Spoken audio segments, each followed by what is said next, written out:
Hello there and welcome to my super quick guide for painting the Rogal Dorn for Warhammer 40,000. If you like this video, don't forget to like and subscribe. So the very first thing I've done is spray the tank, the turret and the two armoured pieces that go over the tracks with some Renegade Green from Colourforge. You'll notice that the tracks are currently off, they're still on their sprues, and for that I've sprayed them with some Steelforged Silver, again from Colourforge. And the very first thing I'm going to do is I'm going to wash all of those tracks and the main body of the tank, or all that green, using some Nuln Oil.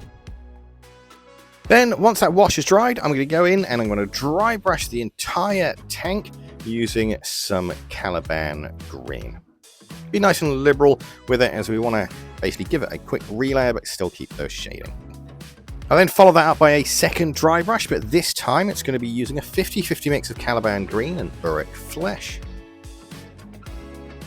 Be a bit careful near the turret, as you don't want to break off that heavy stub. It can be very easy to do when you're dry brushing and you kind of just lose a little bit of concentration.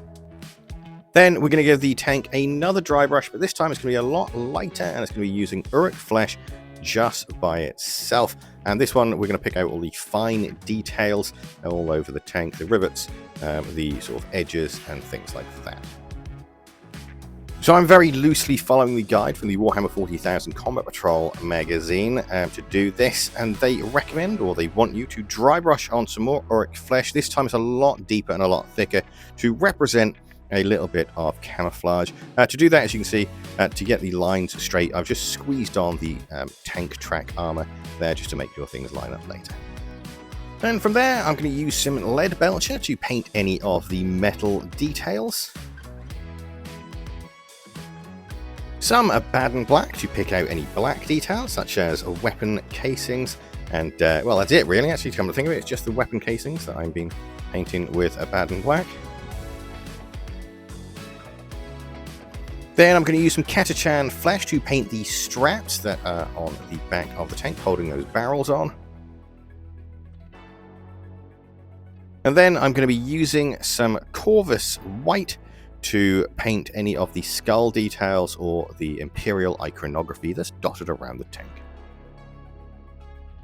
Then finally, for some of the lights, I'm going to be using some Macgragge Blue, and I'm also going to use that blue to paint the inside of the hatches. Then I'm going to give all that detail a quick wash using a little bit of Nuln Oil. That's basically the black, the metal, the brown, and of course the silver.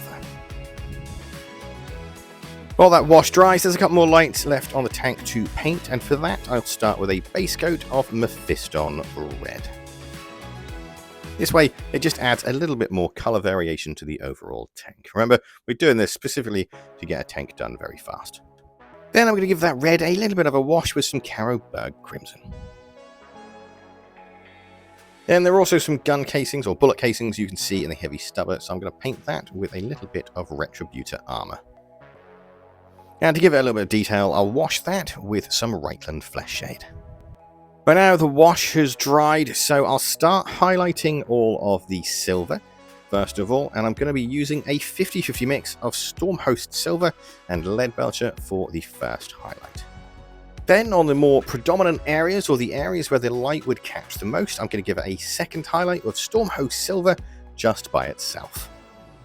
And I'm going to do the same for those tracks, but this time I'm going to dry brush both those colours on instead. Don't worry about where the areas you can clip, or you have to clip it from later. We'll deal with that once we clip it from the sprues, and just have a little bit of Leadblecher just to tidy up as we go. Then to highlight the straps, I'm going to use a 50-50 mix of Catachan Flesh and Knight's Questor Flesh as pretty much an edge highlight. And this will be followed by a second edge highlight, this time using Knight's Questor Flesh just by itself. And obviously this highlight is a lot thinner than the previous one. Then moving on to the Macgragge Blue, I'll start by highlighting the Macgragge Blue, just by re-highlighting or relayering the Macgragge Blue to get the colour a little bit brighter, but to also keep that shade there as well. Then we're going to use a 50-50 mix of Macgragge Blue and Calgar Blue for the next highlight. For the lights, aim at the center of the lights, and for the portal bits, or the glass bits, aim for the bottom of the glass.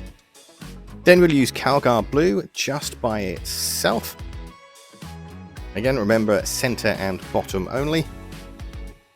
And then finally, we're going to use a 50-50 mix of Calgar Blue and Matte White for the center of the lights only.